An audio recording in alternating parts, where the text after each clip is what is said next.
Or where you are now, what kind of motherly love do you need? You can have children, give them the motherly love you didn't receive. What's the problem? I told you that I need you in my life. I need you in my life. I don't need you in my life. I have other children who also fill that void on the level. There's not even a void, actually. Mom, please stop calling me mom, or things will most certainly go very badly for you. You should really talk to her. I am absolutely not her mother. Mom, actually, I just wanted to share some really good news. I'm seeing someone and this person wants to meet my family. And since you're the only family I have left, that's why I wanted to meet you here.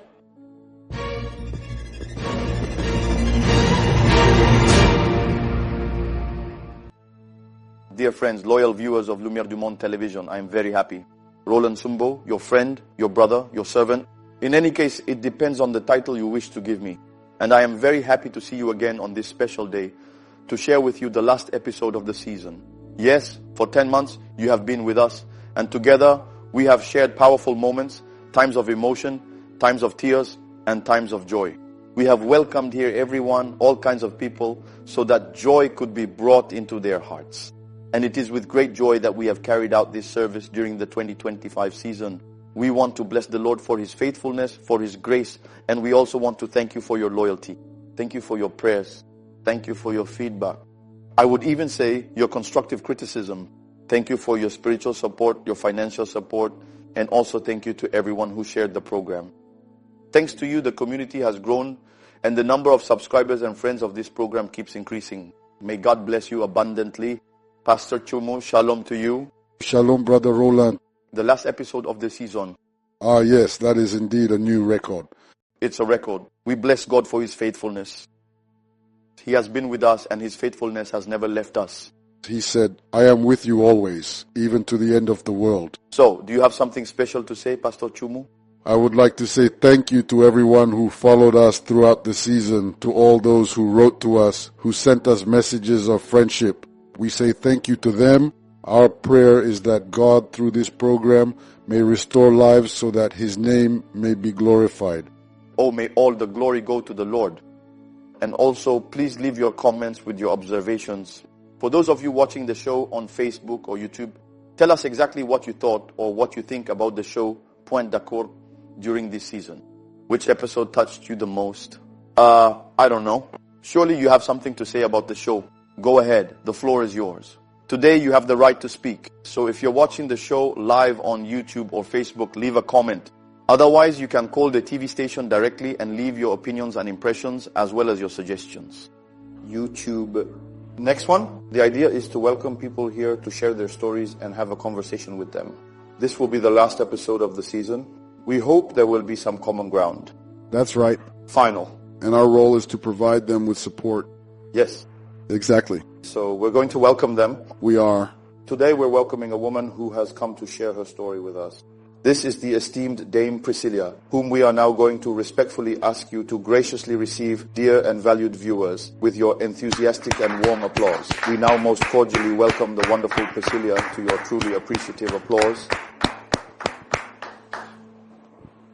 Lady Priscilla, shalom. Shalom, brother. Are you doing well? I'm doing great. God bless you. Amen. We are happy to welcome you with us on this set. Me too. So, besides the introduction I just gave, is there anything else you'd like to say to introduce yourself? What do you do in life? Are you a Christian? If so, for how long? Thank you. My name is Priscilla. I'm a final year student. Yes, I'm a Christian, and it's been 5 years now. And today, I wanted to use your platform to, in any case, address a problem that is very dear to my heart. So that's why I'm here. I follow this show, I watch it a lot, and I see that all the people who come here really find solutions to their problems. So that's why I'm here today. How long has this problem you've been experiencing lasted? Since I was born, since my birth. All right. Can we at least have an approximate or even a general range of your current age, please? I am 24 years old. So this problem has been going on for 24 years. Did you try to find other ways to resolve this before coming here? Not through other ways, but I did indeed go to the specific person to truly try to find a solution, but it ultimately didn't work out. So I told myself that here was my only and last hope. Who's the person you wish to meet? It's my mother. Your mother. This problem has been going on for 24 years. Yes. All right. We will let you tell us your story. It will be in the segment called The Big Reveal. Let's go now. So, Dame Priscilla, you told me that for 24 years you've had an issue with your mother. We'd like to know exactly what this issue is. Go ahead, the floor is yours. Well, from the detailed information I gratefully received from my kind foster mother, my biological mother sadly abandoned me at the local orphanage just 2 short days after I was born into this world, and I have not heard a single word from her ever since that unfortunate day. It was the woman who took me in, who cared for me, who nursed me, who oversaw my upbringing. In any case, I grew up the person over there at the orphanage. And I should mention that there was a school there. That's where I went to school. I got my CP, my BPC, and my baccalaureate there. And as I grew older, she would tell me about my mother. She told me that we looked alike, that my mother was a very beautiful woman, especially her eyes, and that we really resembled each other.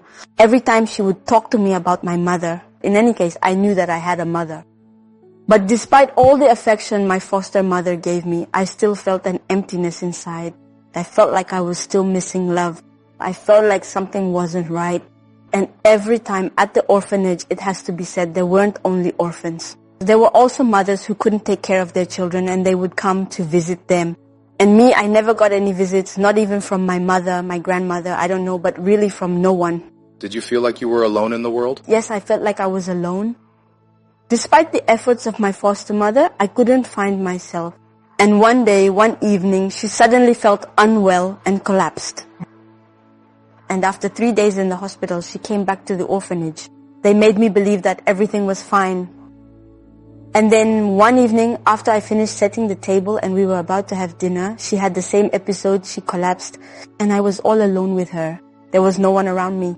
I didn't know what to do, who to turn to, or who to ask for help. I was really very panicked. And at that moment, I lost all sense of myself. I was calling everywhere, but there was no answer.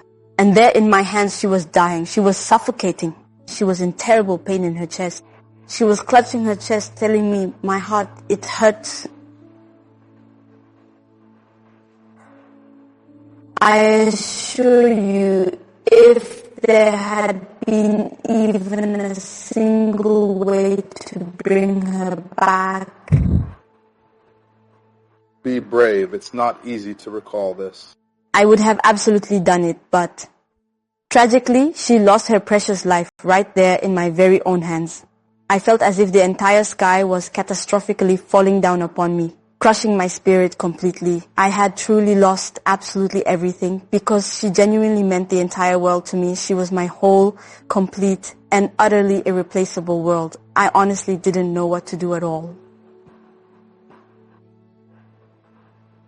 I had truly lost all hope of ever living a meaningful life because without her by my side, I had absolutely no sense of direction or any bearings in this vast and often confusing world. A single week, then 2 weeks, and eventually a whole month slowly went by, and despite the passage of time, I still couldn't properly grieve because like a significant and irreplaceable part of me that was truly and irrevocably gone forever, leaving an undeniable void. After we finished the funeral, 3 months later, I pulled myself together and, with all the clues she had given me, I started searching for my mother. She had already given me the name of a city where she was, and I went to that city. Indeed, I was reliably informed that she was indeed present there, but that she had subsequently moved to a completely different city. And so I diligently went there, and I was then told that she actually possessed several distinct shops within that particular city. And when I finally arrived at the bustling bus station, I immediately inquired, "Do you happen to know the location of Natasha's shop by any chance?" They gave me directions and I went. And with all the information I had received from my foster mother, I let her know that I was her daughter and that she had abandoned me at the orphanage 2 days after I was born. I, who was so incredibly happy and profoundly relieved to finally find my beloved mother, truly thought that with this moment, well, I genuinely believed that she too had been diligently and tirelessly looking for me throughout all these long and arduous years. I left. When I got there, I made her understand that I was her daughter and that she had left me and everything and I was greatly surprised to find out that she didn't want me. She rejected me. I couldn't handle it because I had just lost someone dear to me, and I hadn't even finished mourning them yet. It's true that it had been a long time, but I really hadn't finished mourning yet. And then I told myself that I was going to find my biological mother who would give me a bit of happiness again, but it was a lost cause. It was a completely lost cause. When she rejected me, it really broke my heart. And with that lingering pain, I went back 6 months later, constantly telling myself that perhaps it was the particular way I looked for her that she genuinely did not like. So I went back to her shop once again, approximately 6 months later. And once again, I was truly and utterly shocked because she even went so far as to publicly accuse me of being a common thief right there in the bustling market square, where I was then very badly beaten and physically assaulted by the angry women who were present there. And it was a truly kind and remarkably generous woman who, after enduring all the painful blows and severe injuries I had received, compassionately took me to the nearest hospital for urgent medical attention and care. And that's where I received medical care. And from that point on, I decided never to see that woman again, decided to forget her, to never hear. À l'orphelinat, c'est vrai qu'elle soit ma mère biologique, mais j'en avais assez de ces humiliations. Et après ça, je suis retournée à l'orphelinat, le seul endroit où je pouvais trouver un peu de paix, un peu de joie, un peu de quiétude. Là-bas, je travaillais avec les enfants, j'aidais les dames à s'occuper des enfants. Et là-bas, j'ai rencontré quelqu'un, un jeune homme, qui voulait vraiment faire un bout de chemin avec moi. Et comme ça, il m'a fait savoir il m'avait demandé si j'avais une famille. Je lui ai dit oui, que j'ai bel et bien une mère, mais qu'elle n'a malheureusement pas voulu de moi. Elle n'a pas voulu de moi, elle m'a rejetée, et comme il voulait sincèrement demander ma main, il voulait absolument aller rencontrer cette maman-là, cette femme qui m'a donné la vie, et je n'ai plus du tout voulu y aller comme je le faisais auparavant, de la même manière. Voilà précisément pourquoi je l'ai fait ici, dans cet endroit. Et je crois bien qu'en étant ici, je pourrais trouver une solution à mon problème. Pourquoi cette démarche auprès d'elle? Est-ce que vous ne pensez pas que vous êtes en train de lui forcer la main? Elle pourrait penser que je lui force la main, mais c'est ma mère. C'est ma mère et je ressens toujours ce vide en moi. Je veux vraiment combler ce vide. Même si elle ne veut pas m'accepter en tant que sa fille, moi, je la veux comme mère.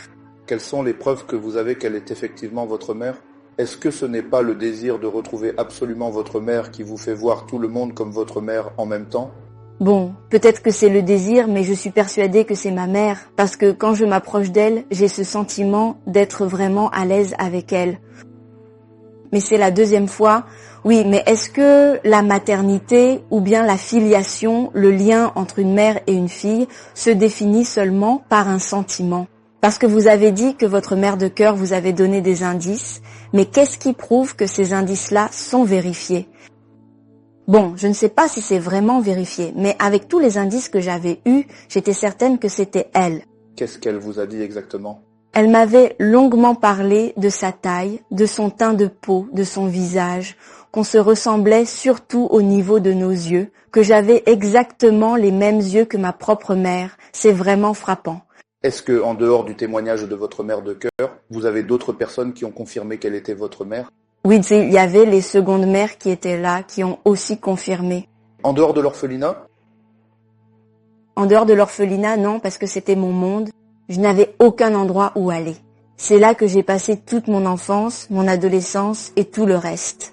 Donc c'est là que je connaissais, l'orphelinat ou Ri.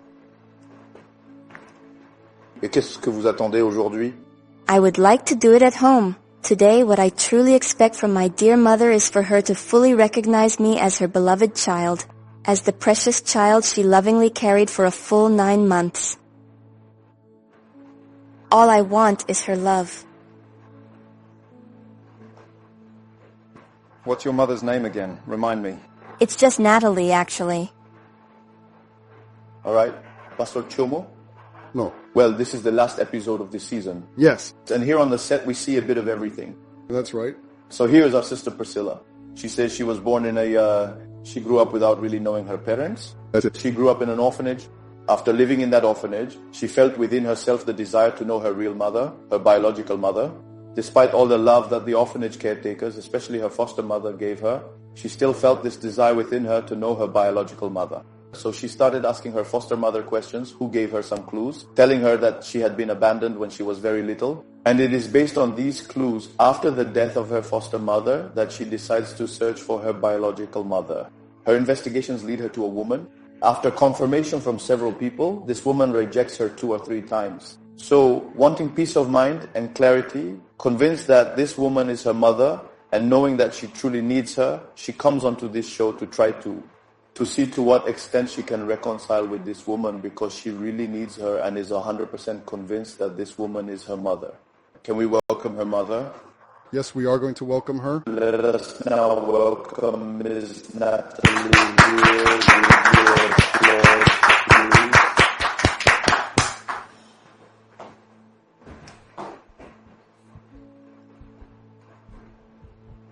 Shalom, Ms. Natalie. How are you?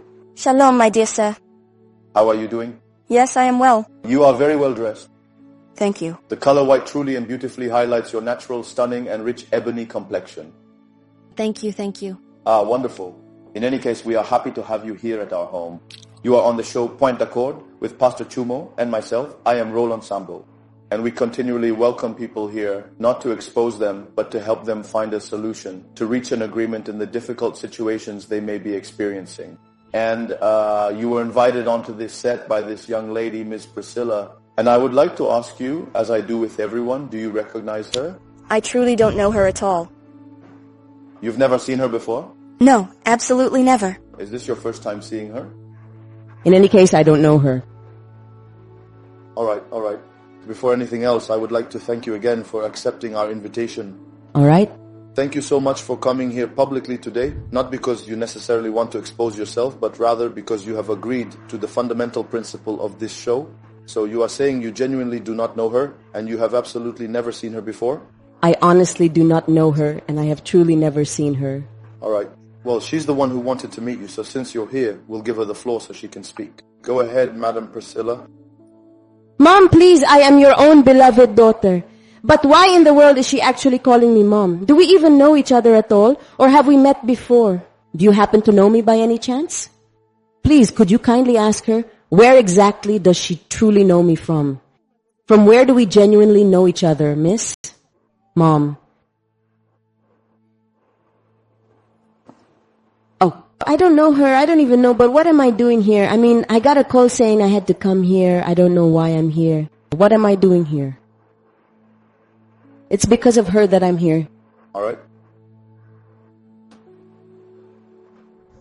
So you really don't know her. So you've never seen her. She's never called you. You've never had any contact with her. I really don't know her. Yes, it is entirely possible. It is indeed quite possible. It could very well be that you genuinely do not know her at all. But do you happen to recall ever having any sort of contact or interaction with her at any point in time? I don't know her, and I've never had any contact with her. And even if I had had contact with her, in life we don't make mistakes. And even if we do make mistakes, we move on, time passes, we move forward, we keep going. No, but when you say we don't make mistakes, that's not the question I asked. I didn't ask if you've ever made a mistake. I asked if you had ever met her, or maybe you think you met her once by mistake. Yes, I met her by mistake. She came into my life by mistake. What exactly do you mean by that, if you don't mind me asking? When I was young, I was between 15 and 16 years old. I was going to school and I had a boyfriend. And we were still young. We didn't really have any counselors or anything. Or even if we did, we didn't listen. And then I got pregnant. And when I got home, I hid it at first. And after a while, my parents found out. My parents were very angry. And my father even kicked me out. And he said that if I was going to stay in, it would definitely have to be without the presence of the child. So I was taken in by my friend's mother at that time, and it was her mother who took care of me during the pregnancy. And when I gave birth, 2 days later, I went to leave the child at the orphanage because it was a mistake. So I went to leave her at the orphanage. I went back home. My father welcomed me. My parents welcomed me. But what I forgot to mention is that during the pregnancy, my mother, even though she was hiding, would sometimes come and give me a little money and everything so I could take care of myself during that time. And when I was done and everything, after I gave birth, I went to leave the child at the orphanage. Because my friend had told me that back then at the orphanage, it wasn't just orphans who were there. There were women who couldn't take care of their children and would go leave their kids there. So I found a way out. I went and left her there. I went back home to my family and my life went on as usual. Today, I met a man with whom I started a relationship and everything, and he decided to marry me. He asked me if I had any children. I said I don't have any children, and in fact I didn't have any children because she wasn't part of my life. I had left her at the orphanage, so my name isn't on her. She's not my daughter. So I told the man that I didn't have any children, and I entered into this marriage. My husband is a good man. He takes care of me. He takes care of my family. Because of him, today when I go to my village, I have a name. I am respected in my family. This man is my whole life. My home is my life. And today, after all this searching, she shows up in my life to tell me that I am her mother. What does she want? Does she want to ruin my home? You want to ruin my home? No, Mom. She wants to ruin my home. Everything I've built all this time. It's today that she's going to destroy it. She's not my daughter. She's not my daughter. Let her go look for her mother somewhere else. All right. At least you acknowledge the voice carried for 9 months. Yes, she was in my belly for 9 months. All right. So if I understand correctly, the reason you don't want to acknowledge the motherhood of this little girl or this girl is because you're trying to protect your married life today. Or are there other reasons? Excuse me, okay. This show, even just being here is already harming me because it's going to be broadcast and her voice will be heard. The show will be seen everywhere in Côte d'Ivoire. From time to time, I myself used to watch the show. But now, just the fact that I came here and sat down, when my husband sees this, my marriage is already in danger. Even just saying that it's her, my marriage is in danger. Why is it that even today she is diligently looking for her beloved mother? Meanwhile, my incredibly supportive husband is currently building me a truly magnificent and spacious villa in our charming village. When you enter my village, there is no house bigger than that one. What does she want my life to become? Seriously? She hasn't been a part of my life. What does she want to do in my life now? I told her that I need her. I don't need her. So just for the sake of a house, you're willing to reject your own flesh and blood? I'm not rejecting her. But she's not my daughter. My name isn't on her. Ask her for her birth certificate. See if my name is on it. These days, a child is recognized as someone's only if their name is on the birth certificate. If I say she's not my daughter, then she's not my daughter. Can't you truly see the incredibly obvious and striking resemblance between the two of you? Does it not profoundly mean anything at all to you that a precious child you lovingly carried for a full 9 months is now desperately struggling to survive in a desolate orphanage, while you yourself continue to live a life of extravagant luxury, proudly boasting that your wealthy husband is diligently building you a truly magnificent and grand new house? Don't you think that if he truly loved you, he could accept the child that came from your own flesh? Do you think God would be proud of you? If your mother hadn't acknowledged you, would you be who you are today? Thank you. I was born in the usual way into my parents' lives. As I said at the beginning, she was a mistake. It was a mistake, and I corrected the mistake. I'm sending her to the orphanage. There they can give her all the love she's looking for. She spent her whole childhood there searching for the love that Mom didn't receive. There are many over there, but or maybe you didn't get enough love at the orphanage. But Mom, don't call me Mom. You shouldn't call me Mom. Please, I didn't come into your life to ruin your marriage. You're here. For what? I just want you to acknowledge me as your daughter. Alright, I acknowledge you. And then what changes in your life? I acknowledge you. What changes in your life? What changes in your life? Actually, you were like a misfortune to me, you know. Mom, don't call me Mom. She slaps you. He was slapped actually. You came to my shop the first time. I went along with you. The second time you came, I showed you a bit of what I'm capable of. But now, you want me to let out my tigress side. Go rap for me here on the set, then I'll leave. It's on the show itself. It's on the show. You wait for me enough. We're over there. You came once, twice. People, just in case, see that there's a girl who came to my shop. Well, go tell my husband, and that's my intention before doing anything. Sir, I recognize you. So what changes in your life? I ask myself, what am I? In your opinion, you become, or where you are now, what kind of motherly love do you need? You can have children, give them the motherly love you didn't receive. What's the problem? I told you that I need you in my life. I need you in my life. I don't need you in my life. I have other children who also fill that void on the level. There's not even a void, actually. Mom, please stop calling me mom, or things will most certainly go very badly for you. You should really talk to her. I am absolutely not her mother. Mom, actually, I just wanted to share some really good news. I'm seeing someone and this person wants to meet my family. And since you're the only family I have left, that's why I wanted to meet you here. So that we can make peace, so you can acknowledge me as your daughter. If he wants to be with you, then go ahead. When you two are together, do your parents. Well, he's with you, his parents are by his side, and you walk together. And then you live together. To be with a man, do you really need to have your parents involved? My father passed away, but I'm married here in my own home. You're going to live with your mother, obviously. But as I said at the orphanage, there are indeed many caring mothers there. There are many wonderful women who took very good care of you. So go. I truly don't know what to say. Go and be close to God. Why does it have to be me? But wait, Mr. Host, is it really mandatory? I'm her mother, I am her mother.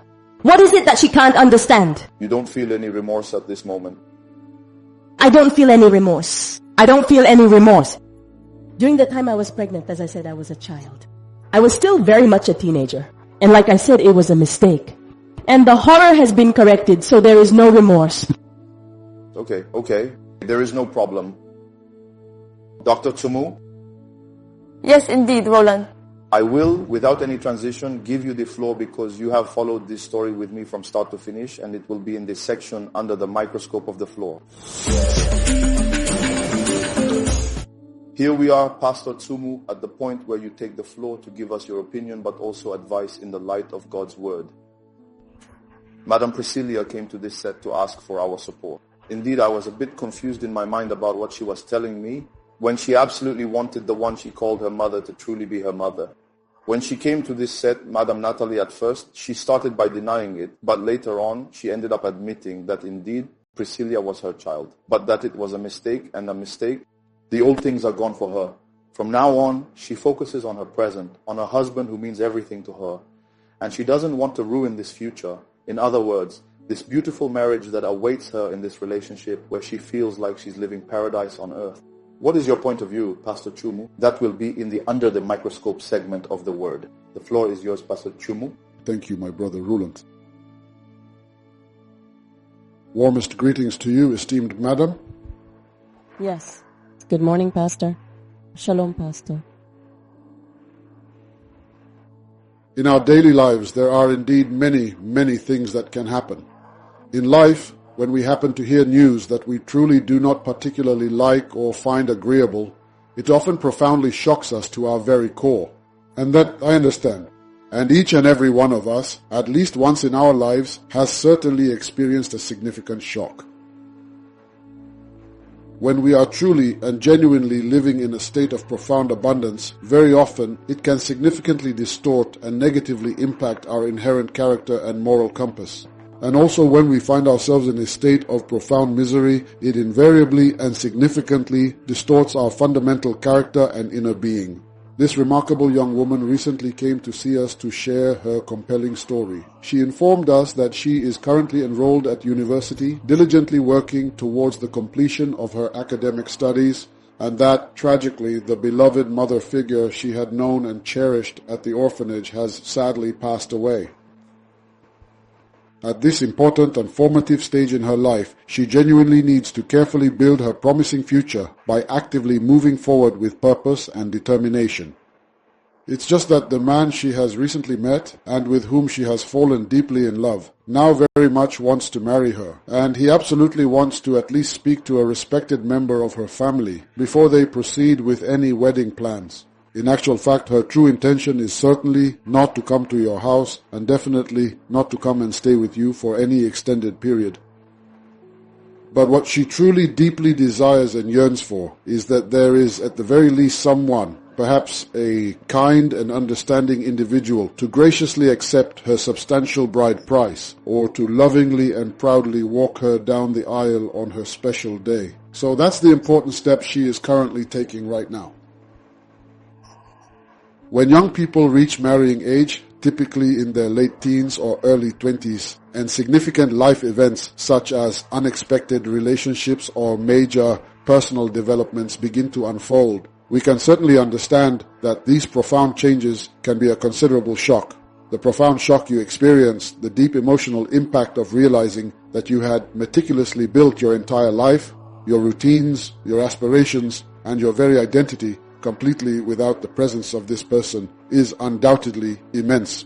But I am keen to know, since I'm not his... I truly do not know. Do you happen to have any significant news or information about her biological father? If you indeed possess any substantial news or relevant details concerning her father, I genuinely think it would be considerably better to directly guide her towards him, especially since you are currently protecting something important. Perhaps he can genuinely be there for her, offering the support and presence she needs. Maybe. So what we are doing today is making a heartfelt plea for this truly deserving young girl who desperately needs at least a loving and supportive family in her life. Someone who can provide care and guidance. A mother's affection never ends. Even for us, as we continue to grow older, as we eventually reach the venerable stage of old age, a mother remains a truly very special and absolutely unique person in a child's entire life. And so, that's precisely why she diligently did so much extensive research before ultimately finding you. I would really like you to be able to at least try to fully understand this young girl's feelings and then make her some thoughtful and helpful suggestions. I don't want you to just reject her like that, but rather to make her some suggestions that can ensure your safety at home, guarantee your financial means and all of that. Personally, I don't think that's what she needs. What she needs is someone to help her with her approach. That's it. So there you have it. Still, I would like you to tell me something in response to what I just said. She says she got the information from me. About my appearance, my name, what I was doing, right? I do not recognize her as my daughter. Now, she should have come to me and told me that she also wanted to look for her father. I would have given her the information and she would have gone to look for her father. Your father, he's a big cleaner. He's black. He also has slanted eyes. You shouldn't go looking for him in the city over there. I'm not your mother and I don't need her in my life. If she needs affection, she should stay with the women at the orphanage. I really don't need her in my life. I don't know if I'm making myself clear. Right now, as I said from the start, my household is what matters most. The family I have built, she is not part of my family. Because of Marie, today my father's grave is being redone. When my father passed away, my siblings and I came together. We were supposed to build my father's grave. But we couldn't because the expenses were too much. But when I talked to my husband about it, the next day he went to get the materials, the tiles, everything. He rebuilt my father's grave. When you enter the cemetery, his is the only grave that's tiled in the village. Fixed. You're doing this for me, for my family. Should I ruin everything for her? The one I just carried in my belly for 9 months. No. Pastor, I heard what you said. I listened carefully. Since you spoke about her father, I direct her to her father. Your father, he's tall, he's dark-skinned, and he has slanted eyes like mine. So, go to the city and look for him. Otherwise, I don't need you in my life. I don't know if today you'll understand and leave me. And then I don't even know why, but you made me come here.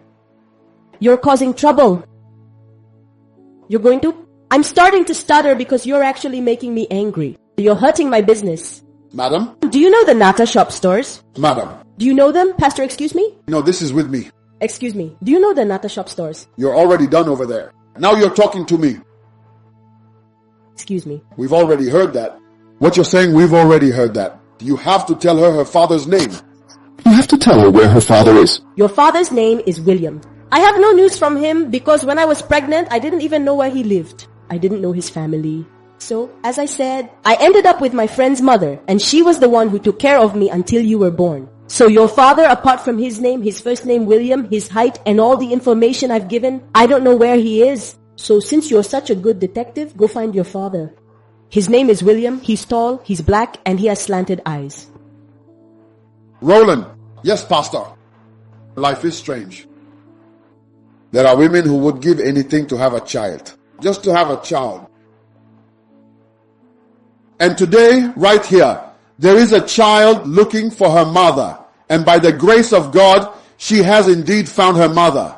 But her mother regrettably refuses to acknowledge her, steadfastly claiming she will lose all her possessions if she accepts her. But what I want to say is that she was born here. It's not her fault. It's the mother who went after the boy and then got pregnant. And an innocent person who was born into this world will inevitably suffer in life for something she wasn't even truly present for. What I truly want to convey and emphasize is this. Since she lived in William's house, residing there with William's own mother, she could have easily left the child there when she herself departed. Instead, she deliberately took the child and subsequently sent her to the local orphanage, a place for children without families. She says she doesn't even know William's parents. She said that when her parents unfortunately kicked her out of their home, then at that very moment she felt completely lost and alone. William is the one who took her in. Isn't that what she said? She's not William's mother. She's my girlfriend's mother. William, I don't know his family. I don't know his family. I didn't know where they lived. So, as a result, I never met him myself because when he found out I was pregnant, he cut ties with me I called him, but his number wouldn't go through. So what William did, is that what you're making the child pay for? Because William abandoned you after getting you pregnant. So that's what you're making the child pay for. The child who is innocent, you're making them pay for that? I don't see the innocence. You told your husband that you didn't have a child. You need to explain to him that you had a child because you had a child. If you hadn't had a child, she couldn't be here. Did you have a child? You need to tell your husband, these are the circumstances that made me not acknowledge the child. If you don't want to, the child won't come to the house. But I had a child. That too we can do. There are many people who need children. I want to call out some irresponsible parents here. Even when you're a student and you have a child, you have to take responsibility. You have to take responsibility. So I want to call out everyone who has had children and hasn't acknowledged them, whether it's women or men. Because William, in fact, is even worse. She at least tried to preserve the child's life by placing them in the orphanage.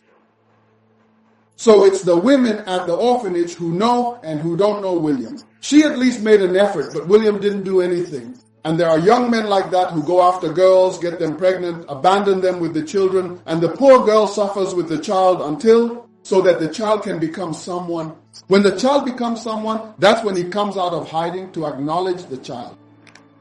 What I'm seeing today, I've never seen before, where a mother rejects her child because of material possessions. I've never seen that. But what I want to say is that I want to tell the girl that if no one wants to acknowledge her, I will take her in.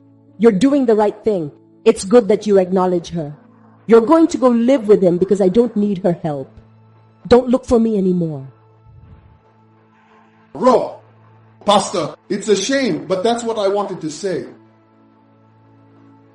There are also parents who, when young girls get pregnant, even though it's not recommended, also threaten their children. I think one of the reasons that led our sister here to reject the child or not acknowledge the child is the threat from her parents. What can you say about that? A precious child is truly a wonderful gift from God. No matter the challenging circumstances in which a beloved child is born into this world, a child, even at birth, even if they are disabled, is a gift from God, a life, a soul. And so parents must be responsible for raising the child. When I say it's a gift from God, all children are only entrusted to us. The life that belongs to the child is God's life. And God entrusts us with a child to bless us so that we can take on responsibilities. So, parents who threaten their children because the child became pregnant, it's because you were not sufficient in providing an education to the child, which led the child to fall into such situations. So if your child comes home pregnant, or if your son has gotten someone else's daughter pregnant, behave as responsible men and women to raise the child. This is what you have caused, what you have brought about. By putting pressure on your children, here is a girl who has living parents, who is growing up in an orphanage and is crying out, searching for parents to have. And you can find many like this here, in the country, here in the city, everywhere. I met someone. He is entirely white, completely white. When you observe him, he is absolutely and utterly white, from head to toe. He is said to be the child of an Italian logger who came here, got a woman pregnant, and then left her. He did not acknowledge the pregnancy. The child grew up without knowing his father. One day, he came to confide in me. And then, he stayed with me to come to church. And that's a shame.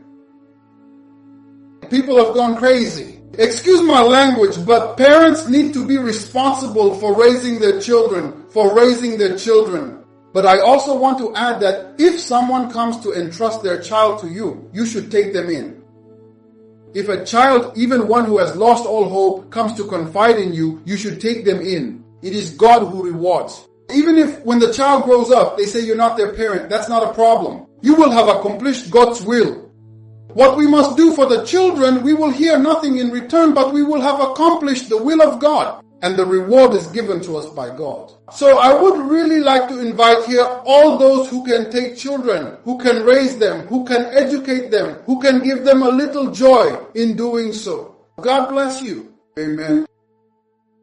There are also some lost their lives because of their parents' fear, who wanted to avoid certain things, who had abortions, unfortunately, who ended up losing their lives and died because of the irresponsibility or harshness of some parents. But anyway, we're not encouraging any of that. It's also a call for parents to pay attention to their children's education. Madam Priscilla, we tried to do what we could. You have listened to the pastor's advice, everyone has, and now we are at the end of the show. What would you like to say?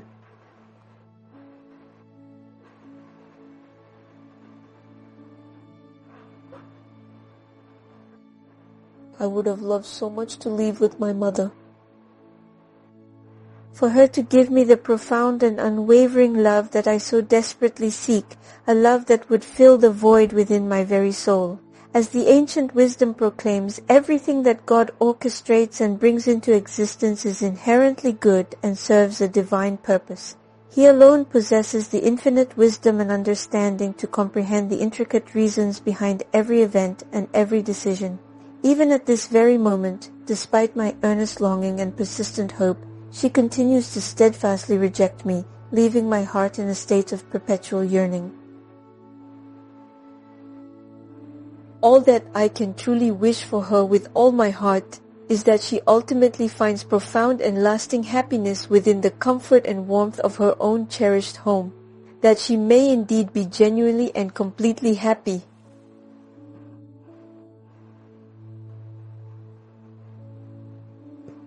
Madam Natalie, do you have anything to add after what the pastor just said?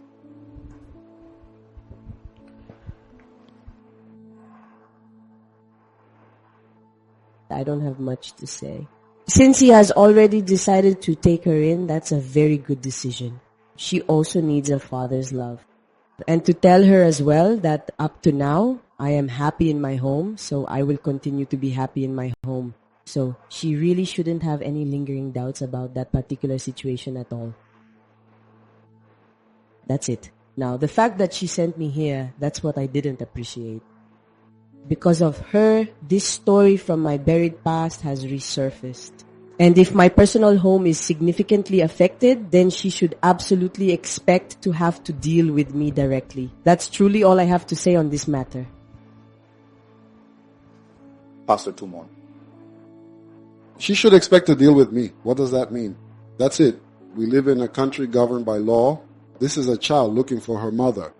And she has every right to do so. She has the right to look for her mother, and we live in a country governed by law. So we've heard what happened. Me, I will absolutely say just one important thing. The young girl truly needs some peace and quiet now. If she doesn't want to accept it, then I'll accept it. But from this very day on, I will certainly keep my eyes wide open if anything at all happens to the child. That it comes back to us too. That it comes back to us too. It's a matter of keeping your eyes open. This really is the last episode of the season. It's really sad that we can't find common ground. This shows that there are so many things reserved for us in this world. But we have hope that God can reconcile hearts. He turns the hearts of kings like a stream of water. That's why, Pastor, we're going to finish by praying for those who are here with us on the set, but also for the thousands of people around the world who are watching the show, who are facing endless problems, and who may want to reach common ground or prefer to keep things private, that God may extend His hand and bring a solution to their difficulties. We humbly pray to you, Lord our God, with hearts full of compassion, for all these vulnerable and deeply rejected children who, through no fault of their own, have tragically become street children. These innocent souls are often cruelly forced to turn to dangerous drugs, to the degrading act of prostitution, and to other desperate measures, simply because they have not received the essential, nurturing, and unconditional love of a mother or the guiding, protective love of a father, which every child so desperately needs and deserves. Lord, our eternal God, our benevolent Father, I humbly want to pray to you with all my heart so that you graciously allow this entire society to become a truly conscious and deeply aware society where all men and women are fully responsible and accountable for their actions so that life may be wonderfully stable and profoundly peaceful for everyone. I want to pray for all these unfortunate children. I also want to pray for the parents who are suffering, who are forced to abandon their children. Lord our God, may your abundant favor truly cover everyone and make their lives truly happy and profoundly joyful, because everyone will become fully aware and deeply conscious. Blessed are you, Lord our God. May God graciously grant that all the children who are currently wandering the streets, those who are truly street children, may also find and have a welcoming home that can truly embrace and shelter them. Glory be to you, Lord Jesus Christ, in Jesus' name. Amen. Amen.